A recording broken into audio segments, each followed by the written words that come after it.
सभी को मैं निश्चय जैन पन्ना वाला इधर आप सभी के बीच इधर पे हम आपको पेस्टर एनालिसिस बताने जा रहे हैं। इसको देख के आपको कुछ आइडिया और कुछ काम का मिल सकता है। सबसे पहले मैं आपको बता देता हूँ जो पेस्टल है उसका फुल फॉर्म क्या होता है। जो पी रिप्रेजेंट करता है पॉलिटिकल, ई करता है इकोनॉमिक, एस करता है सोशल, टी करता है टेक्नोलॉजिकल, एल करता है लीगल और जो लास्ट बार है वो इकोलॉजिकल करता है। ये जो पीपीटी है वो मैंने ही बनाई है, वो मेरे दोस्तों ने बनाई थी, तो उनको सबको थैंक्स बोलना चाहता हूँ कि उन्होंने मेरे को दी। मैं आप सबके साथ इसको साझा कर रहा हूँ, शायद आपको कुछ काम मिल सकता है। आपको जो बड़ा सा गोला जो दिखाई दे रहा है, फिर उसके बाद एक और उसके अंदर गोला है, और उसके बाद ऐसा जो ये सबसे अंदर वाला गोला है वो है इंटरनल एनवायरनमेंट। मतलब कि आप उसको कहीं ना कहीं काबू कर सकते हैं, आपके हाथ में कुछ ना कुछ है। जो मैनेजर है वो उसे काबू कर सकता है। पर लेकिन जो एक्सटर्नल एनवायरनमेंट है उसके अंदर माइक्रो एनवायरनमेंट आता है, मैक्रो एनवायरनमेंट आता है। तो जो माइक्रो है उसको भी कंट्रोल करना मुश्किल ही रहता है, पर लेकिन कुछ ना कुछ किया जा सकता है। जैसे कि आप माइक्रो में देख पा रहे होंगे इंटरमीडिएट्स, कस्टमर, सप्लायर, ये सब। जैसे कि मान लीजिए कॉम्पिटिटर, जैसे कि आपने कई बार कार्टेल करके एक शब्द सुना होगा। उसमें क्या होता है कि कई दुकानें या जो लोकल के बिजनेसमैन होते हैं वो एक साथ आ जाते हैं, वो कहते हैं कि हम इससे कम प्राइस में ही बेचेंगे। और जैसे कि डायमंड मार्केट है उसमें इस टाइप का बहुत कुछ चलता है। तो मतलब ये क्या है, काबू करना मुश्किल है पर लेकिन कहीं ना कहीं किया जा सकता है। जैसे सप्लायर है, आप उसको कह देते हैं कि हम इस प्राइस में लेंगे, बार्गेन कर लेते हैं, पर लेकिन गारंटी नहीं है। तो ये होता है मैक्रो इन्वायरमेंट, माइक्रो इन्वायरमेंट में आता है। और जो मैक्रो इन्वायरमेंट होता है उसको काबू करना अपने हाथ में, आमतौर में बिजनेस के हाथ में नहीं रहता है। उसमें कई फैक्टर इफेक्ट करते हैं, ग्लोबलाइजेशन, इकोनॉमी, गवर्नमेंट्स, जिस सब रहता है। आप इसको सबको मैं समझाऊंगा। और जो मैक्रो इन्वायरमेंट, उसको अगर आप बिजनेस चालू कर रहे हैं, कुछ भी कर रहे हैं, तो आपको एक बार मैक्रो इन्वायरमेंट को जरूर अच्छे से देख लेना, उसे समझ लेना है, कॉपी पेन लेके बनाना है। अब मैं आपको जो बताऊंगा बहुत काम का और बहुत अच्छा होने वाला है। जैसे कि इधर फुल फॉर्म लिखे हुए हैं, इसको आप देख पा रहे होंगे। How do government policies impact operation, how political change को अफेक्ट द इंडस्ट्री। जैसे कि आप किसी भी देश में चले जाएंगे, वहाँ पे एक कैपिटलिस्ट फॉर्म की गवर्नमेंट होती है जो उद्योग, इन सबको, बिजनेसमैन को सपोर्ट करती है। और दूसरे पक्ष में वो होते हैं, वो कहते हैं कि हम लेबर से काम कराएंगे, हम सोशलिज्म में विश्वास करेंगे, सबकी हम एक इनकम लाएंगे। लेफ्ट पार्टीज के अंदर आ सकती हैं, पर लेकिन और इलेक्शंस हर 5 साल में, 4 साल में अलग अलग देशों में अपने हिसाब से होता है। पर लेकिन जब गवर्नमेंट बदलती है, कुछ भी अनस्टेबल गवर्नमेंट होती है, ये सब पॉलिटिकल फैक्टर जो कहीं ना कहीं आपके बिजनेस को खूब उससे अफेक्ट करते हैं। गवर्नमेंट अभी जैसे कि आप इंडिया में एग्जाम्पल देखें, जो मोदी जी की गवर्नमेंट है उसमें आप देख रहे हैं कंटिन्यूस वो उद्योग सेटअप कर रहे हैं। मतलब कि आप उनके ऊपर एलिगेशंस अंबानी अडानी फेवर के लगते हैं, पर लेकिन कहीं ना कहीं वो कैपिटलिज्म है और जो इस टाइप की ग्रोथ है, उद्योगपति जो ग्रोथ कर पाते हैं उसको सपोर्ट करते हैं। पर लेकिन आप दूसरी जो अपोजिशन की पार्टी है उसमें आप देखें वो कंटिन्यूस क्वेश्चन करते रहते हैं।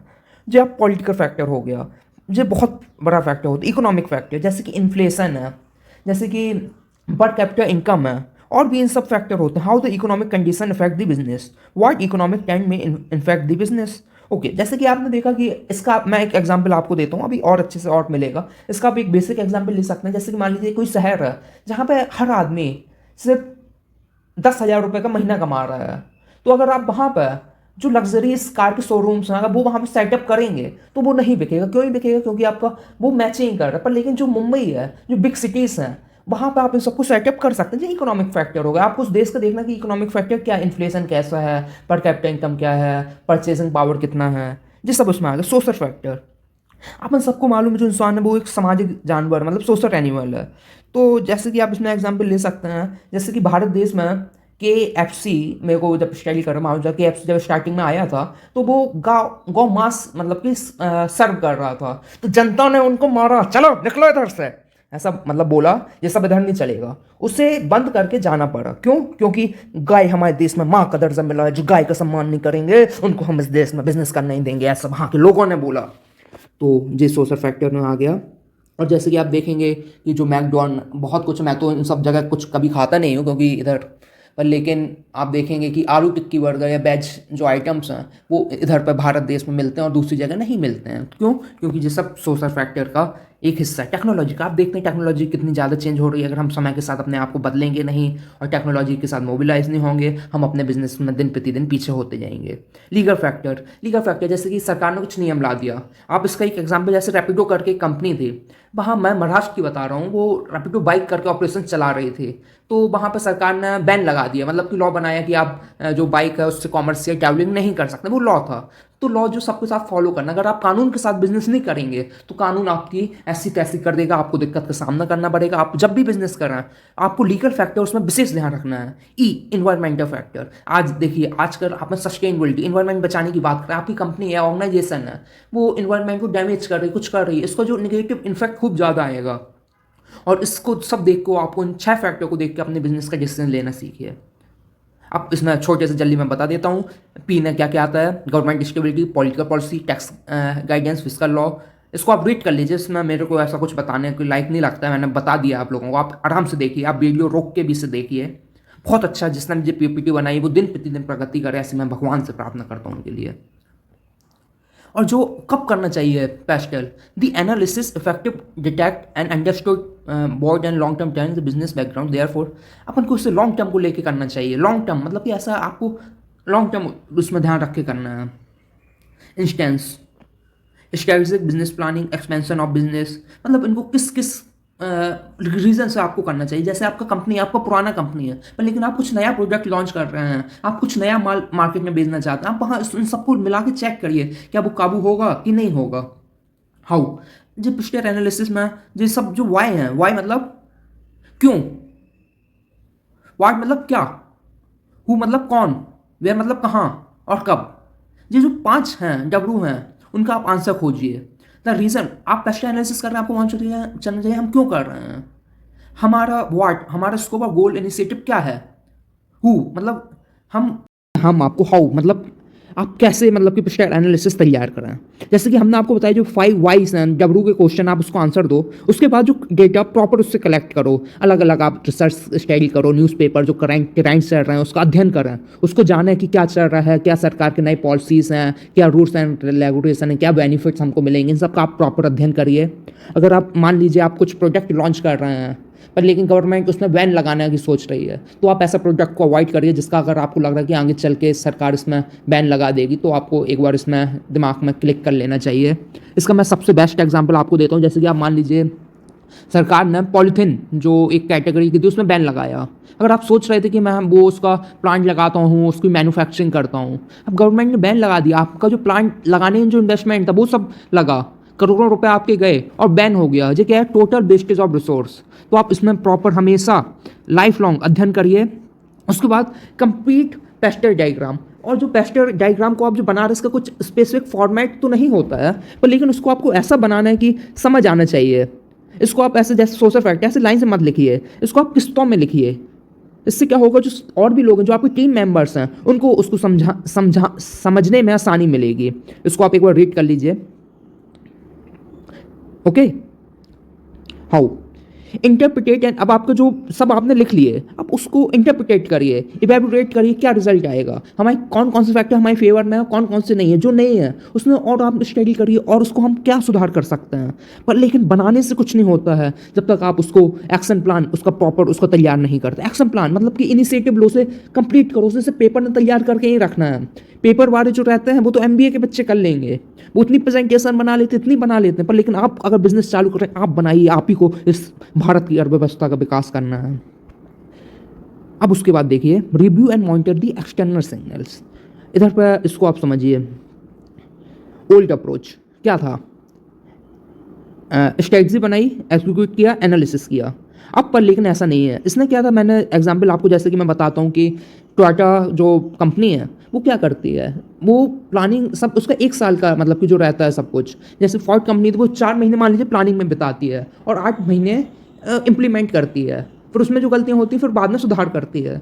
पर लेकिन जो फोर्ड कंपनी समय 1 महीना बिताती है, पर लेकिन वो 8 से 10 महीने तक प्रॉपर प्लानिंग में करती है और सिर्फ 2 महीने उसमें करती है। अब आम जनता जैसे जो हम जैसे लोग, हमने बोला भाई टाइम तो उतना ही लग रहा है, फिर उसका जब प्रॉपर स्टडी आप करोगे तो आपको मालूम चलेगा कि जो अगर आपने जैसे कि घर बनाया, घर बनाने के बाद आपने कहा कि इधर गलती हो गई, आप उससे अगर तोड़ेंगे तो आपका पैसा भी ज़्यादा लगेगा, टाइम भी बर्बाद होगा, सब कुछ होगा। पर लेकिन टोयोटा प्रोटेक्शन सिस्टम है, वो कहती है हम इतनी वहीं पर इतने प्रॉपर तरीके से काम करें कि एक बार हमारा काम हो गया फिर उसे हमें मॉडिफिकेशन ना करना पड़े। तो सेम ऐसे ही है, तो आपको तीनों को अलग करना है, इससे आपका जो कॉस्ट है वो बचेगा, टाइम बचेगा। टाइम बहुत ज़्यादा कीमत है, आप भी टाइम की वैल्यू समझिए, आप भी इस देश के विकास में योगदान दो।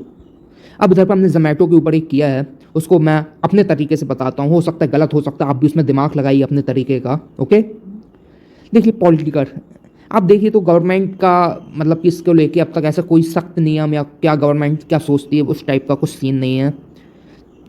ईजी ऑफ डूइंग बिजनेस है, स्किल डेवलपमेंट है। ओके, इकोनॉमिक रैपिड ग्रोथ, जैसे आप इंडिया देख रहे हैं, आप जो मिडिल क्लास उसकी इनकम कंटिन्यूस रेस हो रही है, तो और सर्विस क्लास वो आ रही है, जो सर्विस क्लास होता है वो घर बैठ के खाना चाहता है, उसका एक्सपेंड मतलब कि खर्चा करने की आदत होती है, और service tax impact, cashless transaction उसमें खूब ज़्यादा होते हैं। तो ये सब इकोनॉमिक फैक्टर ना आ गए। सोशल फैक्टर, अभी जैसे कि मेरे को मालूम चला कि जोमेटो ने प्योर वेज कैटेगरी के जो लोग थे उनके लिए अलग से कुछ चालू किया, उससे उनका मकसद क्या था। आज भी जैसे मैं प्योर वेज आदमी हूँ, जहाँ नॉनवेज सर्व होता है मैं तो वहाँ हाथ तक नहीं लगाता हूँ, पर लेकिन जैसे कि जो हम वहाँ से मंगाते हैं, क्यों? क्योंकि हमें डर लगता है कि कहीं कुछ मिलावट ना मिल जाए। उन्होंने एक अलग लॉन्च किया कि हम उसमें से प्योर वेज सर्व करेंगे। तो ये क्या है? सोशल फैक्टर है। आप सोशल फैक्टर को इस टाइप से समझ सकते हैं। टेक्नोलॉजी कर, आप देखिए आजकल डेटा एनालिस्ट, डेटा स्टडी सबका कितना इंटरप्रिटेट, आपका डेटा से वो लोग क्या क्या पता कर लेते हैं। तो जो आप टेक्नोलॉजी मतलब कि समझिए कि कंज्यूमर क्या डिमांड करते हैं, उसकी प्रॉपर स्टडी करते हैं हम, और क्या कम से कम समय में डिलीवरी कर रहे हैं हम, लॉजिस्टिक्स को कैसे इंप्रूव कर रहे हैं, legal regulatory compliance, data protection. अब जैसे कि मेरे को मालूम चला जो राजस्थान स्टेट है वहाँ पर क्या है कि अभी कुछ वहाँ पे जो गिग इकोनॉमी जिसे कहते हैं उनके लिए भी उन्होंने कहा कि आपको उनको इंश्योरेंस कुछ बेनिफिट्स देने पड़ेंगे। अभी क्या है, जो डिलीवरी पार्टनर है उनको बोलते पार्टनर पर, लेकिन जो बेनिफिट सरकार कहती है उनको एम्प्लॉय का दर्जा ही मिला है। वो कहते हैं नहीं, जो एम्प्लॉयज़ नहीं है पार्टनर, उनको इसीलिए कंपनी अपनी कॉस्ट बचा लेती है, क्या पार्टनर बोल के। सुनने में अच्छा लगता है पर लेकिन कहीं ना कहीं लॉस होता है। तो राजस्थान में कुछ इस टाइप के नियम आए तो ये सब लीगल फैक्टर हो गए। अब जैसे कि कर सरकार बैन लगा देती है फूड डिलीवरीज में, कहती है नहीं इससे बिजनेस एक्सपेंड हो रहा है, ऐसा हो रहा है, तो उसमें आप समझिए। इन्वायरमेंट, तो इन्वायरमेंट अभी जैसे कि सस्टेनेबिलिटी इन सब का चलन चल रहा है, कंपनी कहती है हम ऐसे आइटम यूज़ मतलब कि जो प्लास्टिक हम उससे अवॉइड करेंगे, हम रिसाइकलिंग मटेरियल ये सब यूज़ करेंगे, इन्वायरमेंट को रिलेटेड है। आप समझिए मैंने अपना इंटरप्रिटेशन बताया है, इधर सही गलत नहीं होता, आप दिमाग लगाएंगे आपका दिमाग खुलेगा, ऐसा हमसे हमारी मैम बोला करती हैं। Application of strategic planning, risk assessment, strategic element ये सब होता है। ओके, अब मैं लास्ट में सब कंक्लूजन देना चाहता हूँ। ये पेस्ट एनालिसिस है, क्या बता दिया आपको, जो मैक्रो इकोनॉमी होता है उसका स्टडी करने का होता है, आप उसको स्टडी करिए, इसके बहुत कुछ फ़ायदे मिलते हैं। इधर पे उसके कुछ और भी निक नेम है घर के नाम, जिसे हम कहते हैं opportunity navigator, market compass, insight engines. उम्मीद करता हूँ मैं जो कुछ आपको बताना चाहता था वो समझ आया होगा। आप करिए, आपका जीवन मंगल में हो, ऐसी मैं प्रार्थना करता हूँ। बोलिए मेरे साथ, भारत माता की जय, भारत माता की जय। हम जीतेंगे, हम जीतेंगे।